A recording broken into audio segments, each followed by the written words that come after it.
So this is a quick video showing how I installed my window air conditioner in the V-nose of my 6x12 cargo trailer conversion.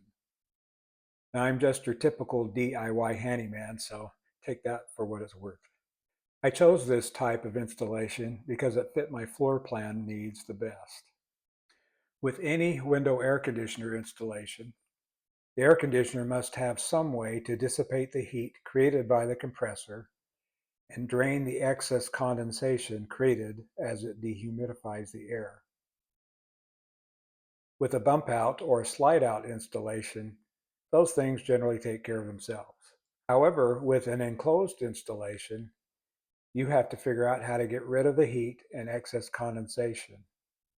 And if you live in a humid area like I do, the condensation can be a significant amount.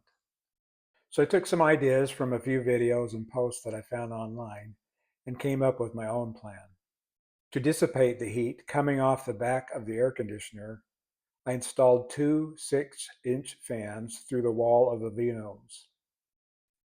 One of the fans brings in fresh air from the outside, and the other fan exhausts the hot air from the inside to the outside. The fans are turned on and off using this wall switch.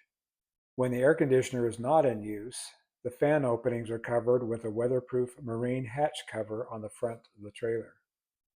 To drain off the excess condensation, I originally tried to attach a drain tube to the back of the air conditioner.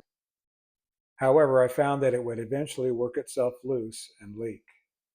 So I decided to put a pan under the air conditioner to catch the condensation overflow and drain it through a hole at the back of the pan.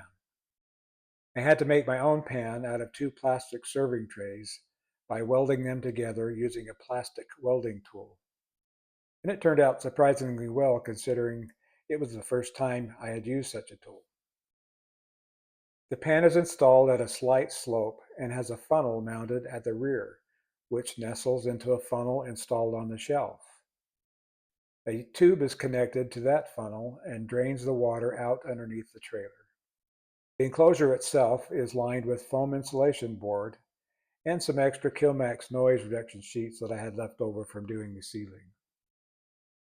The air conditioner is mounted at a slope with a bracket I made.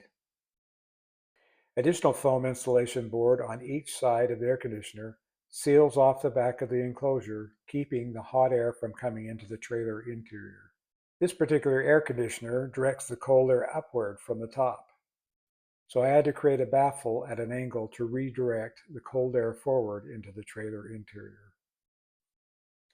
Then I made two decorative side panels and attached them on each side to conceal the insulation foam board behind. Although it would take some effort, each piece can be removed by removing a few screws if and when I need to service or replace the air conditioner. I found it a best practice to lower the front end of the trailer briefly before towing the trailer after using the air conditioner. That helps to drain out any remaining water sitting in the pan or bottom of the air conditioner. So there you have it. As I said, I'm just a DIY guy and some plans work out better than others. But so far, this one is working out well. I've learned a lot from others online about converting cargo trailers to campers.